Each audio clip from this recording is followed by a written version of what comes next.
Her name's Jamie. Fresh out of grad school, all nerves and oversized cardigans, clutching a branded notebook like it was a security blanket.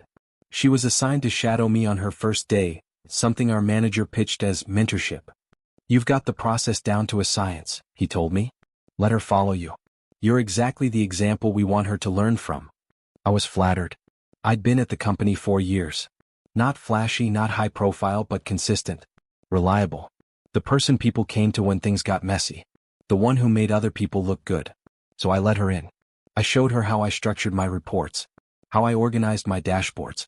I even gave her access to old decks I'd built, told her she could study them, take what she needed. Templates, I called them. You'll build your own muscle with time. She was quiet, always scribbling in her notebook. Asked a lot of questions. Seemed grateful. A little timid, but bright. And I liked her. She reminded me of me when I first started. So I kept including her. Invited her to sit in on calls. Loop in on emails. Even let her take the lead on a client summary once, with me backing her up in the background. That one got good feedback. "You're a great team," our boss said. "Love seeing the collaboration." I smiled. She blushed. Felt good. Until it didn't. It started small. A few lines in a report that sounded familiar. A turn of phrase I always used showing up in her deck. Efficient but human-centered. That was mine. Word for word. I'd been writing it into pitches for years. It was a signature line. Nothing copyrighted, but definitely mine. I brushed it off. Probably subconscious. We'd worked closely. It made sense she'd pick up on my voice. But then I saw one of her presentations saved to the shared drive.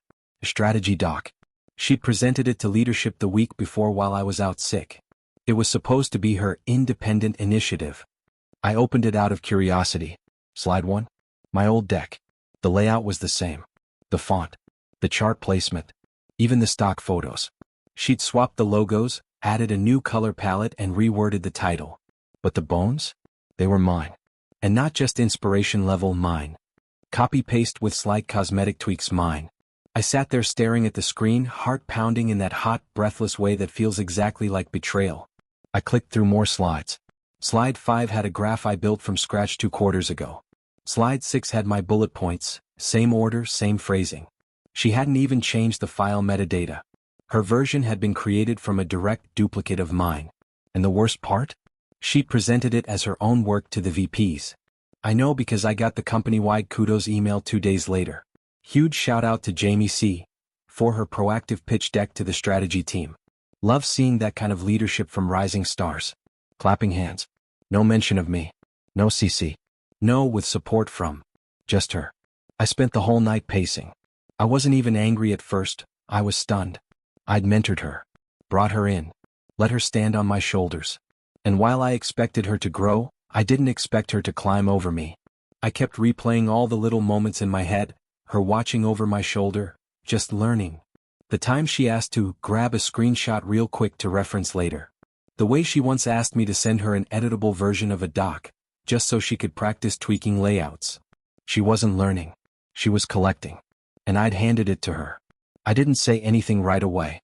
Part of me wanted to believe I was wrong. That I was just tired.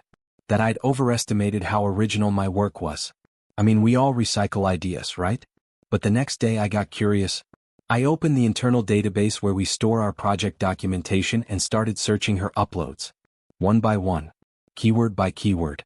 It didn't take long to find more. A weekly insights brief she submitted last month?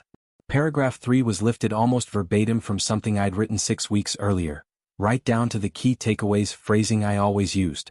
An email template she shared with the sales team? What? Same subject line. Same call to action. She'd even copied a client questionnaire I built from scratch during a stressful Q3. The only difference? She added emojis in the headers.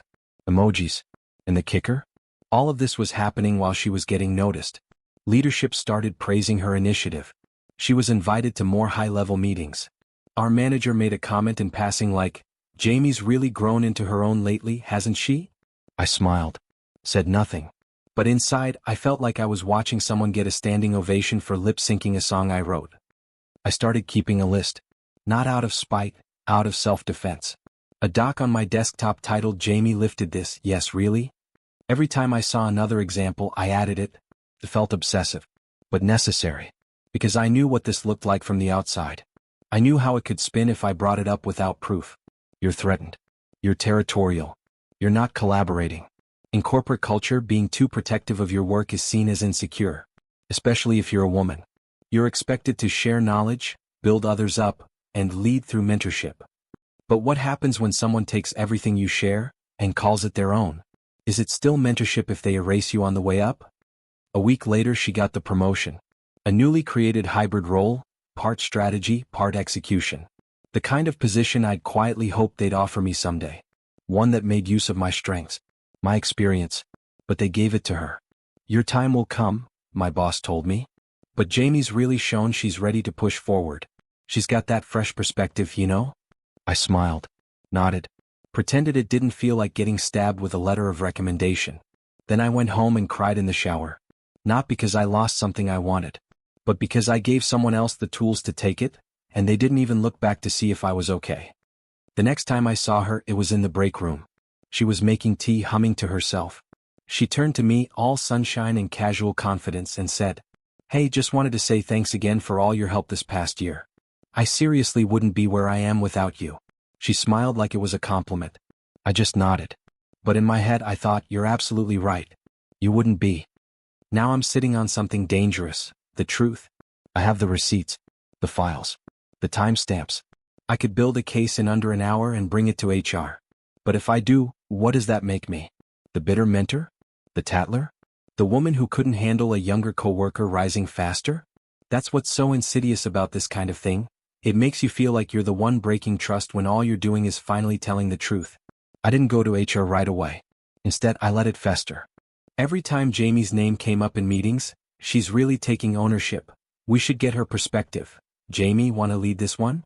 I smiled, nodded, bit my tongue so hard I'm surprised I didn't taste blood. She was thriving. I was shrinking.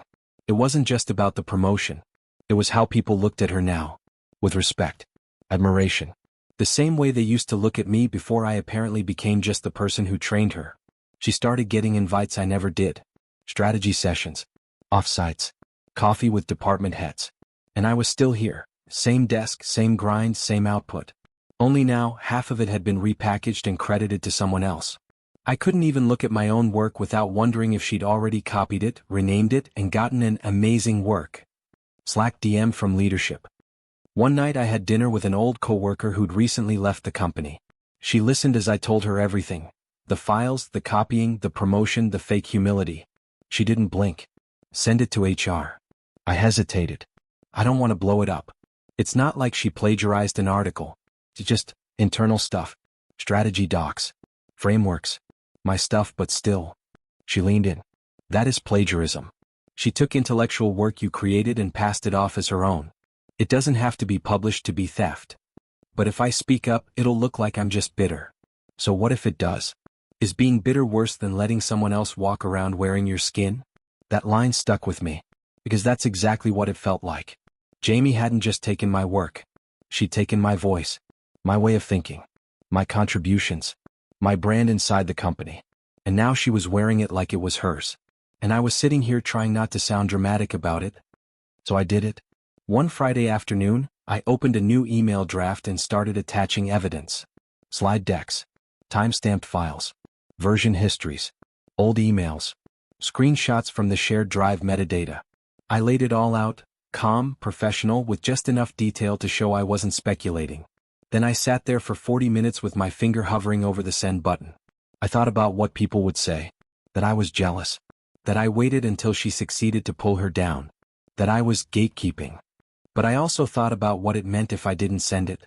It would mean I was okay with being erased. It would mean I was complicit in my own invisibility. So I hit send.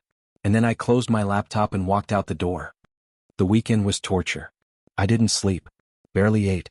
Checked my phone constantly, even though I knew HR wouldn't respond that fast. I kept replaying our conversations in my head. Jamie thanking me for my help. Jamie asking innocent questions about process. Jamie pulling me into a conference room one-on-one and saying, "You're such a role model. I hope I can be where you are someday." I almost laughed out loud in my apartment. You're not where I am, Jamie. You're where I was. And the difference is I built it myself. Monday morning, I walked into the office with a knot in my chest. No email yet. No call. Jamie breezed by my desk mid-morning, coffee in hand, full of some story about her new project and how crazy things are getting. She smiled, thanked me again for everything I taught her, and walked off like nothing had changed. And maybe for her nothing had. But for me, everything had. Because I finally said something. And whether anyone believed me or not, at least I stopped being silent in my own story. The email came Tuesday morning. Subject line, follow-up request, confidential. It was from HR, short and vague, asking to meet via Zoom at noon to discuss your recent submission. My hands went cold when I saw it.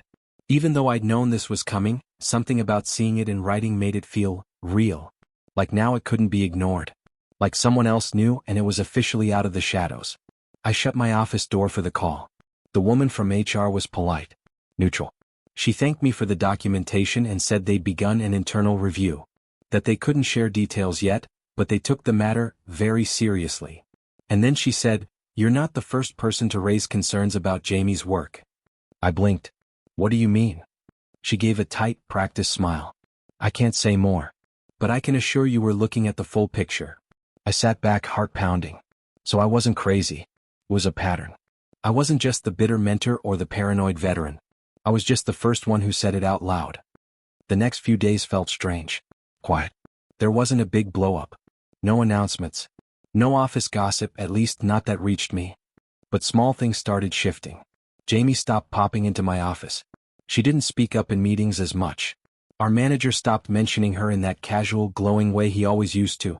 And then, on Thursday, I got another email. "We'd like to discuss your career path and growth opportunities at the company." From my boss. Not HR. I walked into the meeting unsure of what to expect. He looked sheepish. Like someone who just realized the car he was driving had been running on stolen gas. "I want to apologize," he said. "I think in hindsight, we may have overlooked how much you've contributed over the past year." Overlooked. What a gentle word for ignored. Undervalued. Taken for granted. But I didn't interrupt. "I also want to talk about a potential lead role on the next strategy rollout," he continued. "You'd be guiding the structure, tone, and messaging. It's early stage, but your voice would be key." My voice. The one Jamie had mimicked so well. I nodded. "I'd be open to that." He looked relieved. Grateful even. Like I was doing him a favor. But the truth was, I wasn't doing this for him. I was doing it for me. Because I deserved to be at the table I'd helped build. That afternoon I saw Jamie in the hallway. She didn't say hi. Didn't smile. Just kept walking. Her eyes flicked toward mine for half a second, and I saw something in them I hadn't seen before. Not malice. Not guilt. Just recognition. She knew I knew. And maybe that was enough. I didn't need an apology. I didn't need revenge. I just needed the room to be honest again. To take back space I had earned. Weeks later, I was standing in front of a whiteboard in a leadership meeting, mapping out a strategy doc, the kind Jamie used to learn from. This time, when I clicked through the slides, people nodded, asked questions, took notes. And this time the work was tied to my name. Only mine. After the meeting, someone from a different team pulled me aside. "That was solid," she said. "I've heard your name mentioned a lot more lately." I smiled. Because this time they weren't whispering it behind my back. They were finally saying it out loud.